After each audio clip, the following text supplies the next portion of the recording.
Então, bom dia a todos os alunos do sexto ano.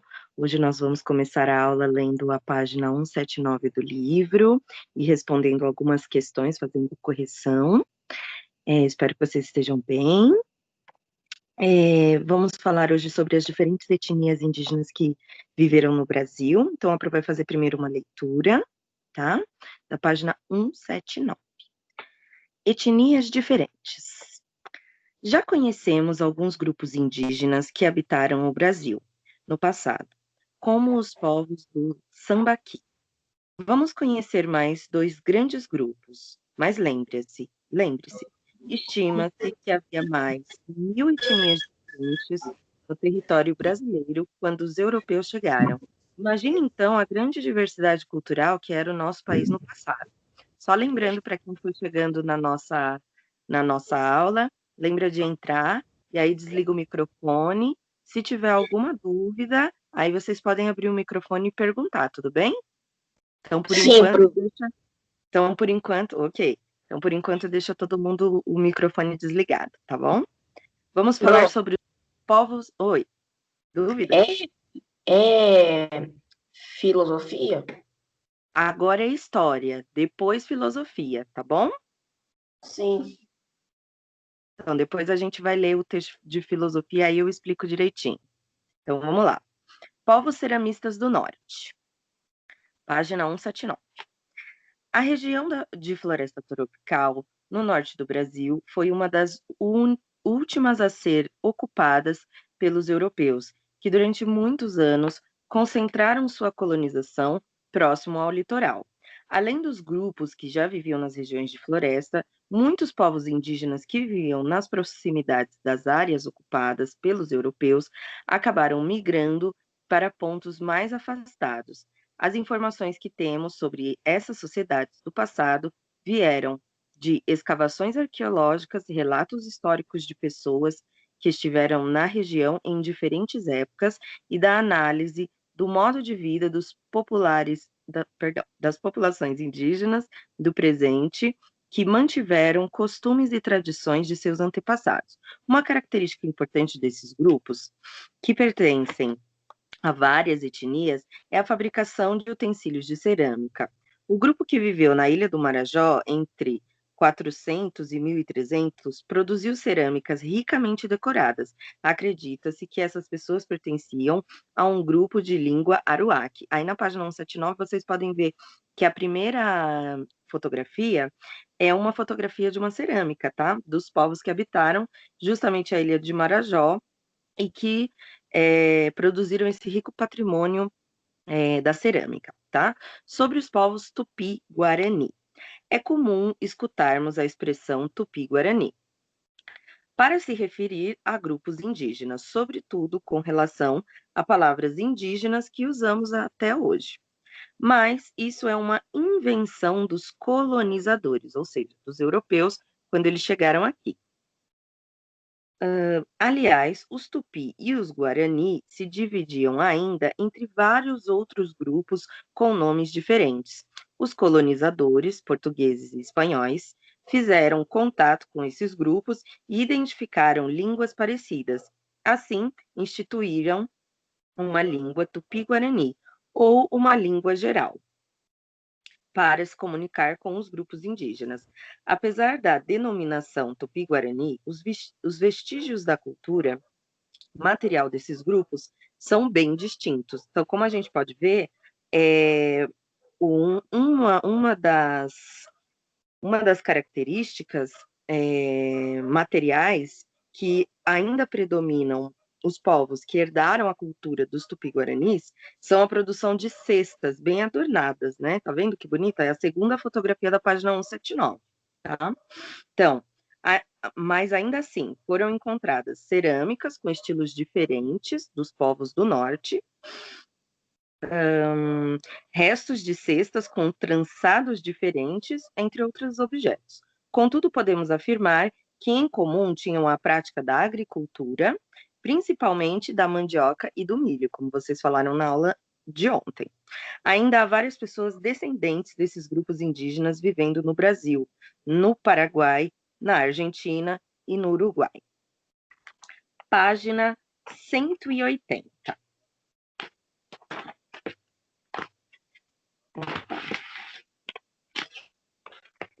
Página 180. Aqui a gente tem o quadrinho de mais informação. Então, falando sobre os povos que ainda vivem isolados até hoje no Brasil, dando quase um panorama mais atualizado sobre a situação dos indígenas no Brasil. Aí tem uma atividade que essa eu não vou corrigir porque ela é extremamente pessoal. Então, depois que vocês responderem, para quem não respondeu, eu vou explicar o que é para fazer, tá? Diz o seguinte: escolha um dos povos apresentados nesse capítulo e produza em uma folha à parte um desenho que traga elementos de seu modo de vida, sua moradia, suas características de alimentação, de produção de utensílios e sua arte. Então, é para vocês escolherem, dentre esses povos que habitaram o Brasil, escolher um deles e fazer um desenho que mostre o exemplo dessa diversidade cultural, que traga esses aspectos da diversidade cultural dos indígenas, tá? Existe uma atividade complementar no meu livro, que eu não passei para vocês, mas que eu acho importante a gente comentar, tá? Ela diz o seguinte: observe novamente as fotografias lá da página 177 e pense, né? Além das formas, que são as fotografias onde mostram as moradias dos indígenas. Além das formas de moradia, há várias outras diferenças culturais entre os povos indígenas no Brasil. Então, a atividade pede que vocês façam uma pesquisa, mas não é necessário fazer, pelo menos por enquanto, tá? E listem as diferenças que é possível observar entre as várias nações indígenas brasileiras da atualidade, certo? Então, o que é interessante a gente pensar? Que esses povos que habitaram o Brasil e todo o continente da América, tá? Como a gente falou na aula passada, desde a América do Norte até a América do Sul, eles tinham formas de se comunicar, linguagem diferente, eles tinham, né, línguas próprias, então cada etnia tinha sua língua, as formas de adorno corporal, pintura, vestuário, que mais? Outros adereços diferentes, tinham a alimentação determinada principalmente pela questão climática e pela região que eles habitavam, tinham rituais religiosos diferenciados, entre outras variações culturais, tá bom? Vamos para uma coisa muito importante que eu comentei ontem, que a gente ia falar daquela visão estereotipada do indígena e dos povos indígenas, e aí eu falei assim, mas calma que a Pro vai explicar direitinho o que significa essa palavra estereótipo, tá? Então, vamos fazer a leitura da página 181 para a gente entender o significado dessa visão estereotipada, que não acontece somente com os índios, mas com todos os grupos, tá? E aí a gente vai comentar um pouquinho sobre isso. Então, vamos lá. Página 181, registros históricos. Alguma dúvida até aqui? Alguém tem alguma dúvida? Não. Não. Ok. Não. Então, vamos lá. Beleza. Então, prosseguindo. Você já escutou pessoas se referirem aos indígenas como selvagens? Como eles são representados nos filmes de Bang Bang? Você conhece as expressões cara pálida e pele vermelha? Quando os europeus chegaram à América, encontraram nativos com costumes, línguas e comportamentos muito diferentes daqueles que conheciam. Grande parte dos ameríndios, ou seja, os índios americanos, tinha uma organização social bastante voltada às questões coletivas, ou seja, as questões que o aspecto cultural de organização social privilegiava o grupo inteiro, tá? Essa questão coletiva, e não somente cada indivíduo, tá? Em muitas aldeias e sociedades indígenas eram realizadas cerimônias em homenagem aos elementos da natureza, como o sol e a lua, considerados divindades. Isso tudo era muito estranho aos europeus, porque quando os europeus chegaram aqui, né? Os europeus que chegaram aqui, como a gente sabe, ou já ouviu falar, foram os portugueses e espanhóis. Então, eles eram católicos, tá? Eles tinham uma religião cristã. E os índios não eram cristãos, né? Eles tinham, cada grupo, sua própria religião. Então, continuando, né? Isso era muito estranho aos europeus, que eram cristãos e viviam em uma sociedade na qual se valoriza a riqueza baseada na posse de terras. Os registros históricos dos indígenas na América, as ilustrações, as gravuras, relatos e posteriormente filmes e fotografias ocorreram a partir do ponto de vista dos europeus, que estranharam a cultura que encontraram na América. Então, a gente pode falar que foi como um choque cultural, tá? Como a gente sabe, o indígena e a história do indígena foi contada a partir do ponto do europeu. Então, o europeu olhou para o indígena, olhou para os grupos indígenas que ele teve contato e achou muito estranho, tá? Esse tema sobre a chegada dos europeus aqui no Brasil, né, dos portugueses aqui no Brasil e dos espanhóis na região da América Latina, a gente vai estudar mais profundamente lá no 7º ano, tá? Então, não se preocupem, eu vou mencionar algumas coisas, e se vocês tiverem dúvidas, falarem, ai, Pro, eu nunca ouvi falar dessa história, eu não sei como isso aconteceu, aí vocês me perguntem. Mas não fiquem preocupados, porque do, essa temática do descobrimento do Brasil, da chegada, descobrimento não é um termo muito legal, mas da chegada dos europeus na América, a gente vai estudar especificamente no 7º ano, tá? Então fiquem tranquilos. Bom, bom dia para todo mundo. Destacavam-se, então, né, as questões aí que os europeus estranharam muito, que a gente até comentou um pouquinho ontem.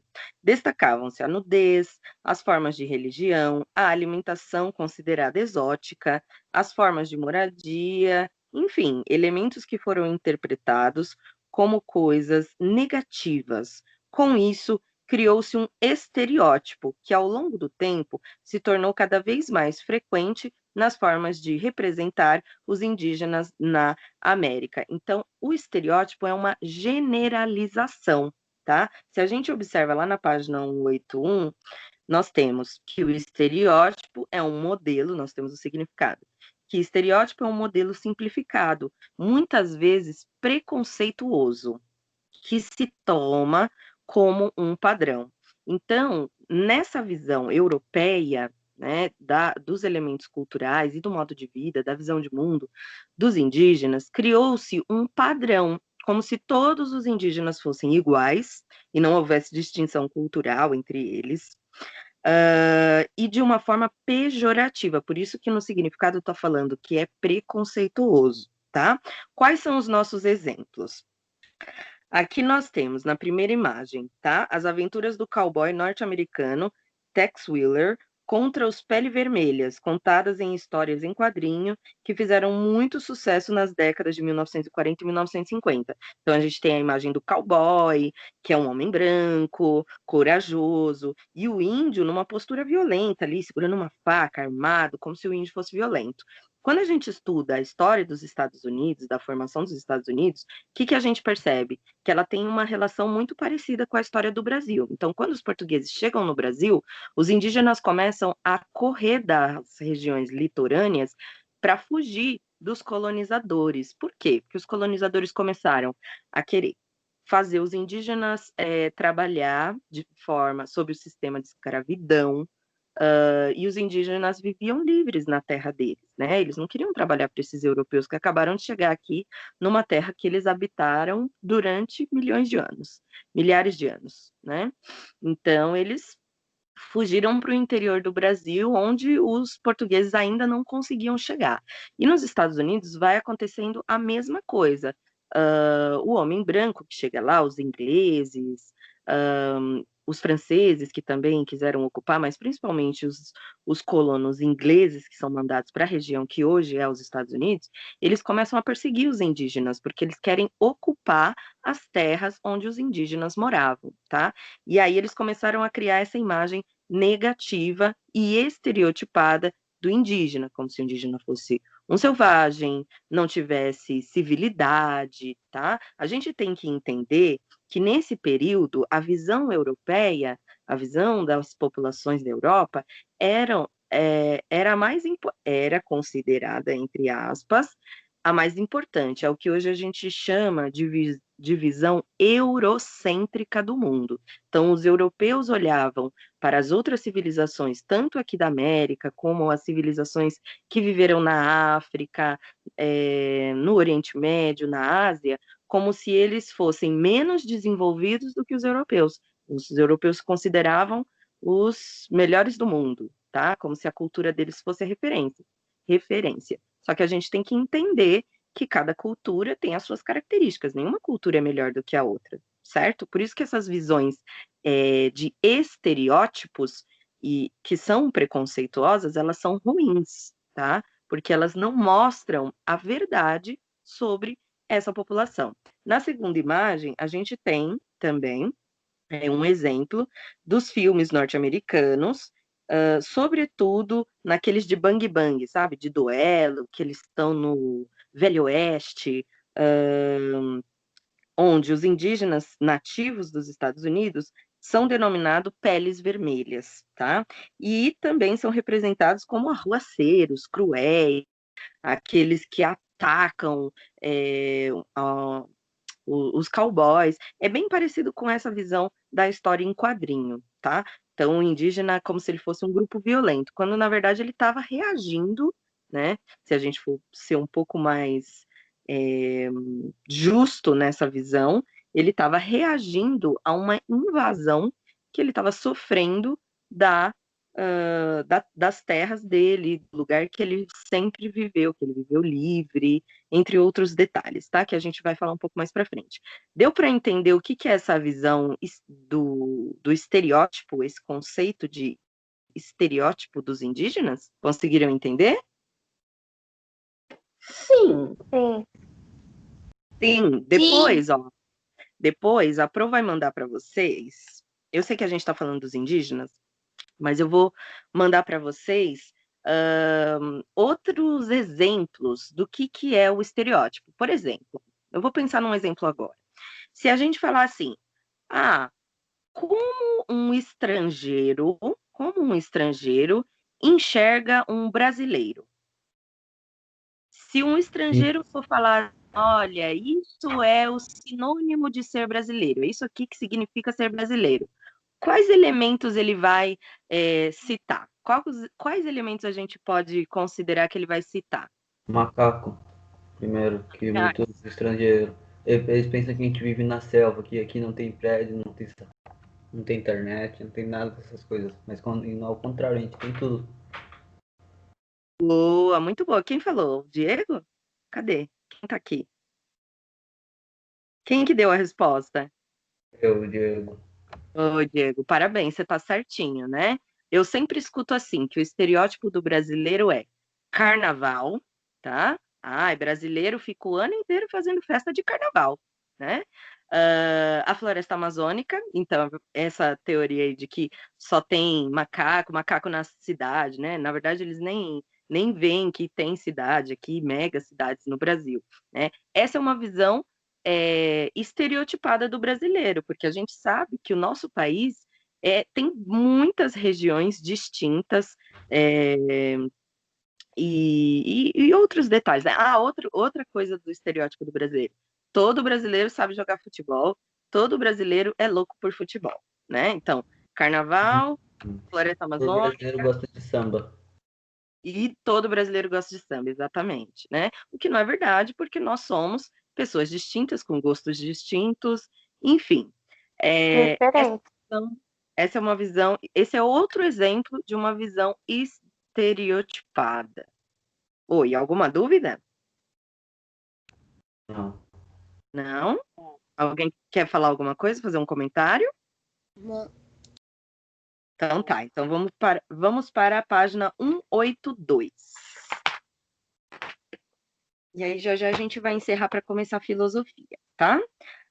Então, aqui na página 182, tem um comentário falando sobre alguns relatos dos viajantes, né, e outras características que eles consideraram muito estranhas dos costumes indígenas, porque eram distintas da cultura europeia, tá? Que depois eu peço para vocês fazerem a leitura. E na página 183, tem 3 atividades que eu acho que eu nem passei para vocês, mas que eu queria comentar, tá? Então, tem 2 Eu imagens. fiz. Oi? Eu fiz as atividades. Você da fez? 1, Quem tá falando? Sabrina? Não, Pamela. Pamela. Ah, você fez? Que legal. Então, você pode me mandar, tá? Suas respostas. Se eu ainda não vi no Schoolies ou no Binóculo, caso você não tenha me mandado ainda, pode me mandar, tá? Se você já fez, então a gente vai fazer uma correção, certo? Então, atividade 1 da página 183. Observe as imagens abaixo. Descreva com suas palavras como cada artista representou os indígenas brasileiros. Então, à esquerda, nós temos a gravura, né? Uma gravura em preto e branco. Pode botar.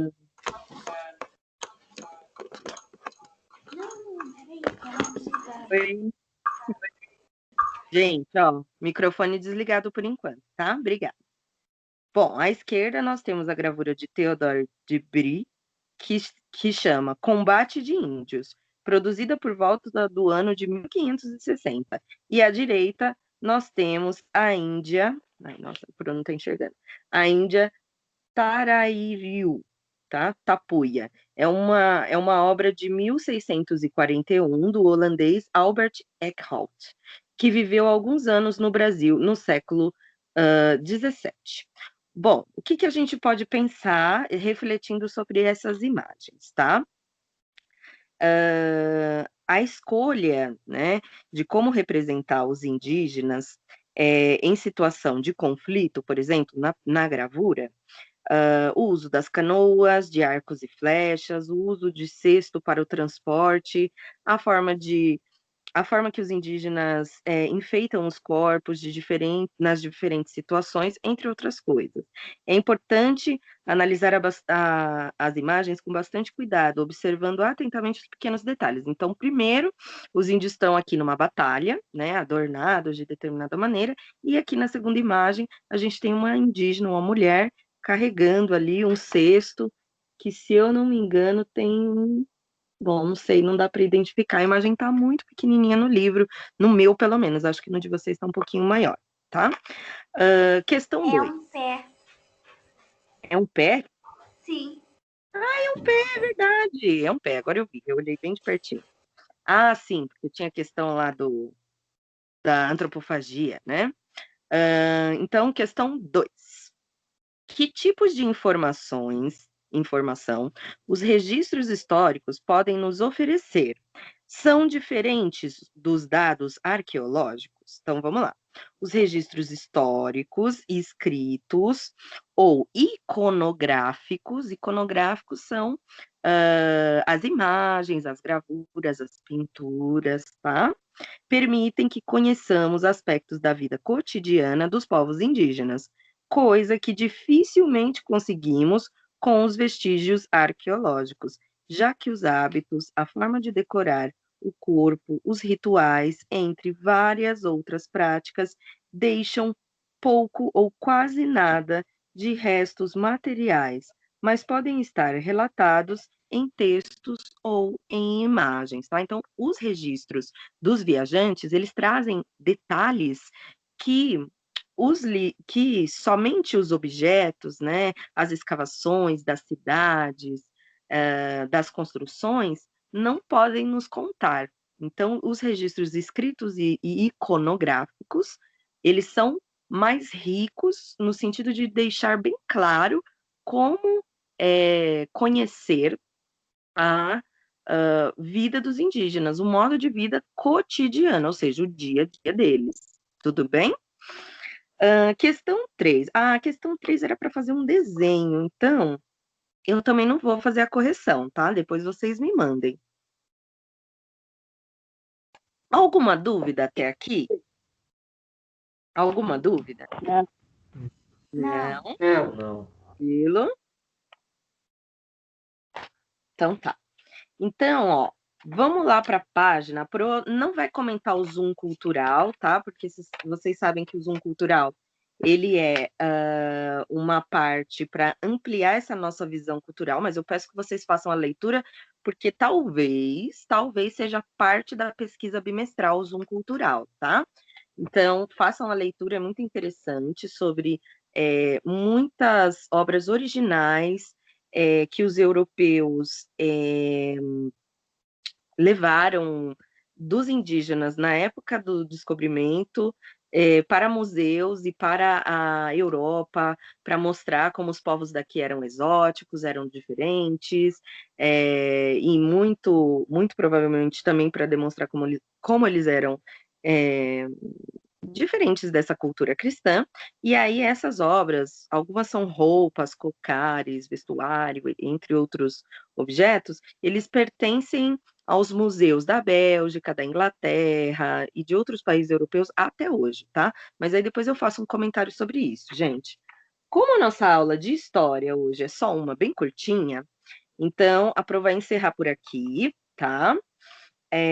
Por isso que eu perguntei se vocês tinham alguma dúvida, porque já era o minutinho final também. Na próxima aula, da quinta-feira que vem, a gente vai falar sobre os indígenas e a cultura brasileira de hoje. Eu estava fazendo assim, estava procurando o título no livro, tá? Então agora a gente vai começar nossa aula de filosofia. Vocês receberam um bilhetinho no binóculo que a Pro mandou? Sim. Sim. Quando? Todo mundo consegue ficar na chamada do Skype e abrir aquele link, aquele texto que a Pro mandou? Ainda bem que a minha mãe me mandou no celular. Que bom, João, que bom. Mas dá para fazer isso, tá? Se você... Acho que dá para... Eu conseguir... Se eu conseguir, gente, vocês têm certeza que vocês conseguem, viu? Abrir o texto junto com a imagem, tá? Primeiro eu quero falar por que a gente vai ler esse texto, tá? Então, como vocês acho que se lembram, na nossa aula de filosofia, a gente desenvolve o projeto, que é o projeto anual, que termina lá na Mostra Cultural, sempre no dia 20 de... muito bem, tô vendo. Muito bem, João. Bom, voltando, desculpa que eu me desconcentrei aqui um pouquinho. Sempre termina com o nosso trabalho final, com a Mostra Cultural, que é sempre em 20 de novembro. Só que esse ano atípico, né? A gente começou com o tema do projeto do Colcha de Retalhos, só que aí, devido às mudanças aí, a entrada do isolamento social, eu e a Lilian, nós decidimos repensar o tema do projeto, tá? Então, eu não sei se vocês se lembram, mas se vocês não se lembram, nós vamos relembrar agora. A Pro começou a passar umas atividades para vocês, na verdade, eu acho que eu só mandei 2 mesmo, porque, como vocês sabem, a aula de filosofia é só uma na semana, então as atividades, elas são pouquinhas, porque é pouca aula mesmo, tá? Eu mandei 2 atividades para vocês nos últimos tempos aí, desde que a gente não está mais em sala de aula presencial.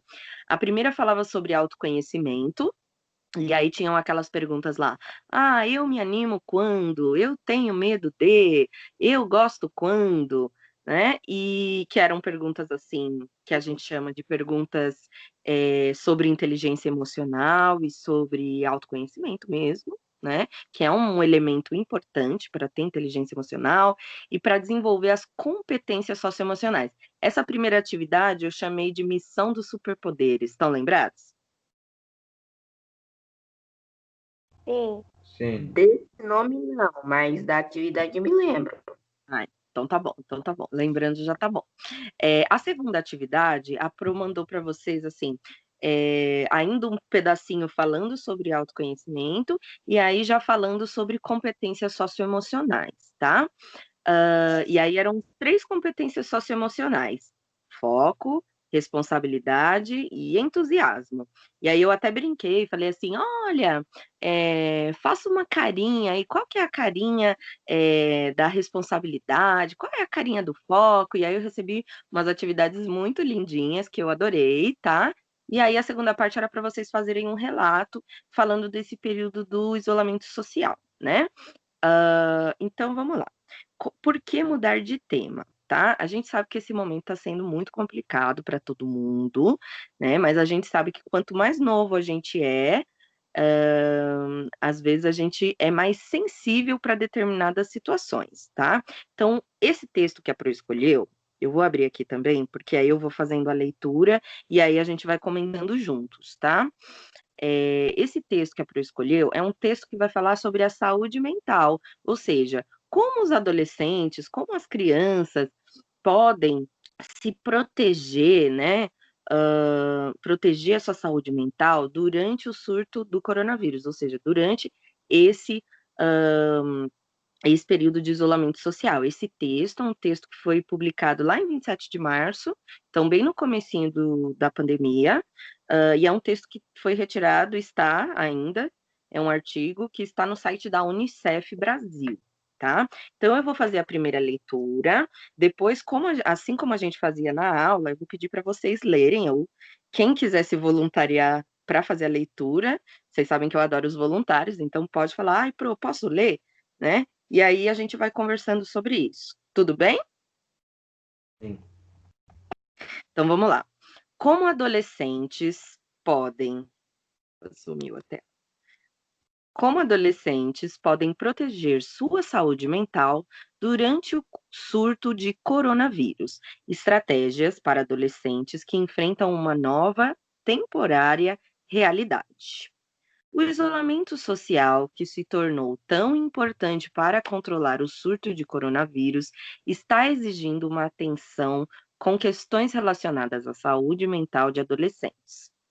Com o fechamento das escolas e eventos cancelados, adolescentes perdem a oportunidade de participar de encontros presenciais, conversar com amigos, praticar esportes coletivos, assistir às aulas, entre outras atividades fundamentais para o seu desenvolvimento e bem-estar. Se você é adolescente e está sentindo ansiedade, isolamento, decepção por causa das mudanças trazidas Ai, perdão, perdi aqui. Pelas mudanças trazidas pela pandemia do coronavírus, saiba o seguinte: você não está só. Então, como a Pro disse, todo mundo está enfrentando de uma maneira. Tem gente que está falando assim: ah, que bom que eu estou em casa, não estou indo para a escola, estou tranquilo, né? Mas tem algumas pessoas que estão mais ansiosas, que sentem falta da rotina que tinham anteriormente, né? Então a gente precisa pensar sobre esse tipo de coisa, a gente precisa pensar sobre como a gente se sente, né? Para pensar em estratégias para se sentir melhor, certo? Conversamos com a especialista brasileira Karen Scavacini, psicóloga fundadora do Instituto Vitaleri, que nos traz reflexões e sugestões sobre como atravessar esse momento, protegendo você mesmo e ajudando a proteger os outros.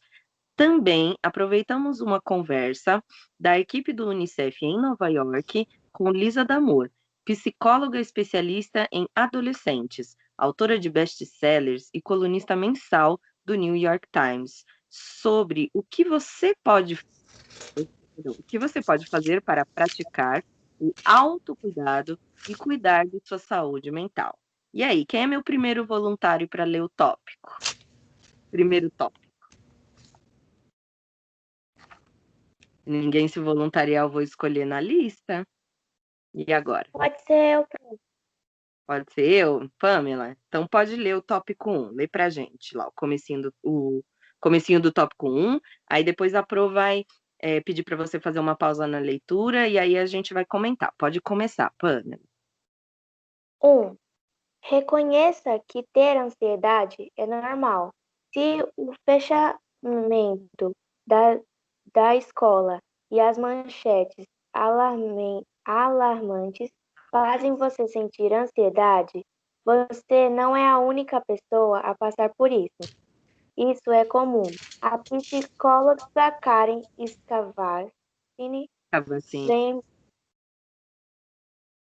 lembra que Se a ansiedade estiver trazendo uma preocupação exagerada e impedindo você de fazer atividades ou dormir, vale pensar o que está contribuindo para tudo isso, como e ficar vendo informações e notícias o tempo inteiro, exceto do uso da tecnologia ou se sentir incapaz perante a pandemia.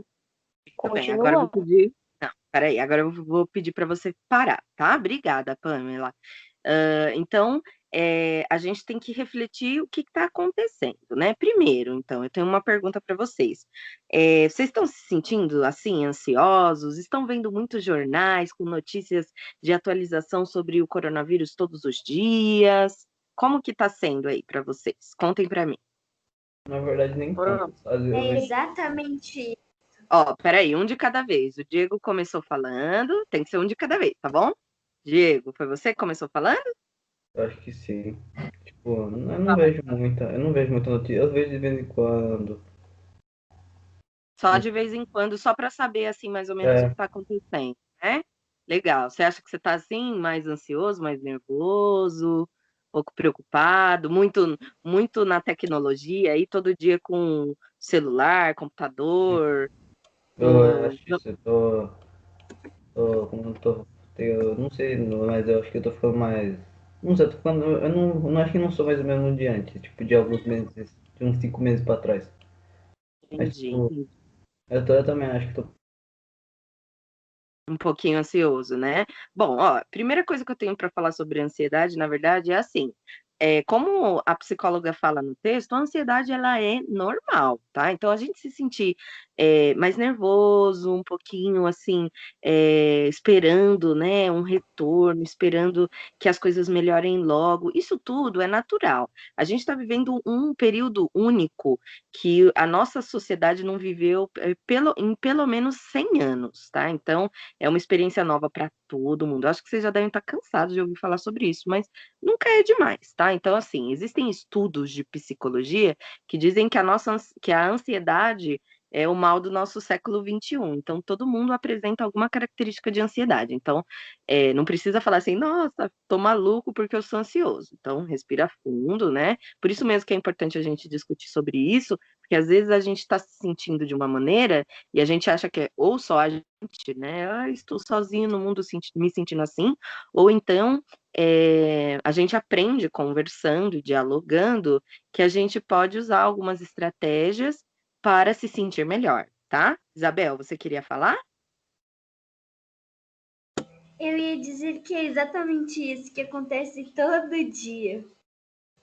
Exatamente isso que você está muito ansiosa, você fica vendo muito jornal, Sim, as duas fico. coisas? As duas É, coisas? Então, ó, ver as notícias são muito importantes, tá? Por quê? Porque às vezes ter um pouquinho de medo é bom, tá? Então a gente tem medo, a gente acaba se preservando, né? Vamos pensar aí, quando a gente era criança e a mamãe falava assim: não pode mexer, criança não pode brincar com fogo, né? Não chega perto do fogão. Já ouviram isso da mamãe? E aí, é, a gente acabava tendo até um receio. Eu, pelo menos, quando era criança, não tinha medo de chegar perto do fogo, eu achava que alguma coisa aconteceu e ia me queimar, né? Então, medo, às vezes, é um pouquinho bom, porque preserva a gente, né? Faz a gente se cuidar mais. Só que o que a gente não pode deixar acontecer é que todas essas informações nos deixem assim estressados, tá? Então é bom saber o que está acontecendo para saber o que está acontecendo na realidade, mas a gente não pode se impressionar assim, é, ficar muito chocado ou ficar estatizado, não conseguir fazer nada por conta desse bombardeio de informações, porque os jornais, como a gente já comentou, as notícias na internet, muitas vezes, eles querem causar um impacto muito grande na nossa vida, assim, né, no nosso psicológico. Então, a gente tem que analisar tudo com muita calma e cuidado. Mais alguém quer falar mais alguma coisa? Peraí, Isabel, você já falou. Mais alguém que está aqui na Eu, nossa aulinha? Fala, meu eu, bem. Quem é eu? João. João, pode falar, João. Primeiro, admito, sim, estou ansioso. E a Uhum. coisa que eu menos vejo é jornal. Entendi, entendi. Às vezes é bom saber, como eu disse, é bom saber o que está acontecendo. Mas aí ter cuidado. E tem uma coisa importante com esse negócio do jornal, com esse negócio de ver notícia na internet, etc., né? É saber se são fontes confiáveis, né? Se a informação que vocês estão recebendo, ou que vocês observam, leem por aí, elas são verdadeiras. Então tem que tomar muito cuidado. Por exemplo, quando eu comecei a estudar essa matéria para trazer para vocês, eu trouxe de uma organização que mundialmente ela é reconhecida, que é a Unicef. Eu não fui tirar lá do blog das abobrinhas, entendeu? Então tem que ter certeza absoluta que a informação está correta. Isabel, você queria falar mais alguma coisa? De novo? Você foi sensata, você não colocou o dedo no fogo, mas essa besta aqui tinha acabado de desligar o fogão, meteu o dedo no fogão. Não, tudo bem. Acontece, acontece. É normal, é Meu normal. Deus. Então, Ô, Bruno, Oi. eu fui no caso passar. outra coisa também é o tédio. Tédio, a Pamela tá entediada. Por quê, Pamela? Não tem muita coisa para fazer? Vou passar mais lição para vocês. Tô brincando. E o que, tipo, e o que a gente faz, já fez muitas vezes, tipo, assistir filme, tá entediado mesmo. Porque não tem mais a rotina, né? Ó, eu comentei em alguma sala também isso. Muito, muito obrigada pela sua contribuição, Pamela. Eu comentei isso também com outra sala, e aí a aluna falou assim para mim: "Ai, pro, sabe que eu tô até com saudade de acordar cedo para ir para a escola". Daí eu falei assim: "Olha, que coisa, né? Geralmente a gente reclamava, falava: ai, tem que acordar 5h30, 7 horas já tem que estar na escola. Eu vou assim, tô quase dormindo, vou me arrastando". E agora tá todo mundo com saudade da rotina que a gente tinha, né? Porque muitas vezes a gente fica com esse tempo ocioso ou faz coisas repetitivas, né? Eu posso falar assim, eu aprendi muita coisa, né, durante esse período de pandemia. Eu sofri aquele bloqueio tecnológico, então eu fiquei isolada das pessoas até remotamente, porque eu fiquei mesmo sem internet, sem ver filme, sem nada, né? Por isso que eu não estava mandando as aulas para vocês. Então, eu estava estudando, preparando as aulas para vocês. Eu fiquei assim o tempo todo num ritmo de leitura que eu acho que eu estou até meio cega de tanto que eu estou lendo e ficando nas telas também, né? Quando eu tenho que procurar algum material que é digital. Se vocês vão percebendo, a gente não vai ler o texto tudo essa semana, esse texto aqui da Unicef, que ele é um texto longo, mas ele vai sugerir algumas coisas que eu vou pedir para vocês terem cuidado com o que ele está sugerindo, né, para ser criativo, mas isso é uma coisa já para a gente pensar. Então, mais para frente, a gente vai falar da criatividade, já vou adiantar para vocês, semana que vem a gente vai continuar lendo esse mesmo texto, mas ele vai falar assim, né? Então, sobre o tédio que a Pamela falou que está sentindo, que também é normal, tá? O texto vai falar para a gente buscar maneiras ou tentar aprender coisas ou fazer coisas das quais a gente ainda não tinha praticado, né? Ou porque tinha uma rotina muito cheia de atividades, tinha que ir para a escola, tinha que fazer lição de casa, tinha que fazer alguma coisa de hobby que já era normal, assistir a filme já era normal. Então, tentar imaginar alguma coisa que vocês queiram fazer ou aprender e que ainda não fizeram. Então é interessante. Mais para frente a gente vai falar um pouco mais sobre essa atividade criativa, né? Sobre ser criativo na pandemia. Eu vi, por exemplo, que muitos colegas meus eles estão fazendo exercício em casa, que eles vão pegar um solzinho, brinca com os bichinhos, com os pets. Muitos amigos meus estão aprendendo instrumentos musicais, fazem cursos online, porque tem um monte de curso online de graça, né? Então são opções assim interessantes, pensar, nossa, o que será que eu gostaria de fazer, que antes eu nunca tive tempo, ou que eu gosto de fazer e antes eu não tinha tempo, e talvez agora eu consiga separar um pouquinho do meu dia para me dedicar a essa atividade. Talvez seja uma maneira de fugir do tédio. Mas alguém quer falar mais alguma coisa? Não? Se Então, for ó, fazer assim, Ah, Se for fazer as contas, a coisa que eu mais faço é lição, eu acho. é ma... Ah, então, João, mais para frente a gente vai falar disso também, tá? Por quê? Porque também não dá para ficar o tempo todo só estudando, estudando, estudando, estudando, estudando, estudando loucamente. Tudo bem, eu sei que vocês têm bastante atividade, porque normalmente em sala de aula a gente já tem mesmo muita atividade para fazer, muito texto para ler, não é? Mas tem uma parte também do texto que eu vou abordar, acho que na próxima semana, que é o tópico 2, que a gente vai falar sobre organização da rotina, tá? E aí é uma coisa que, na verdade, muito antes de qualquer tipo de isolamento social, eu sempre falei para os alunos, eu falo até nas reuniões, eu falo para os pais, né? Façam um calendário semanal, organizando, por exemplo, segunda-feira, às 8 horas, começa a minha aula de, não sei, artes. Aí eu vou estudar artes. Como se fosse um diário num calendário, sabe? Então, marcar assim. Aí, 10h45 acabou a aula, eu vou descansar, sei lá, 30 minutos, ou eu vou assistir desenho, ou jogar videogame, tipo, fazer uma atividade para relaxar. E aí depois eu volto a estudar a matéria que eu tenho que priorizar por conta das datas e da data de entrega, né? Então, essa questão da organização, ela é muito interessante também. A organização também é uma competência socioemocional, porque estar organizado, se manter organizado, é uma maneira de ter uma rotina saudável, tá? Então, nos últimos minutinhos da aula, eu vou terminar de ler o tópico 1, tá bom? E aí, na próxima aula, a gente continua com o tópico 2, tá? Então, embora a ansiedade em torno do Covid. Foi aqui que a Pamela parou? Ou eu já li essa parte? Aqui, ó, não, perdão. A gente está lá no meio do primeiro parágrafo ainda, né? Às vezes a ansiedade pode aparecer de jeitos diferentes, como trazer frustração, cansaço, raiva, excessos na alimentação ou falta de vontade de cuidar da gente mesmo. Um pouco de preocupação e nervosismo são completamente normais, assim como sentir a falta dos amigos, do namorado ou da namorada, da rotina e até da escola. Para escapar desse clima que vai tomando conta de você, pense que essa é uma forma de proteção que cada um tem e que você vai conseguir passar por isso, pois é sua capacidade de ficar em casa que vai proteger você, as pessoas com quem convive e até vai contribuir para toda a sociedade controlar a pandemia do coronavírus.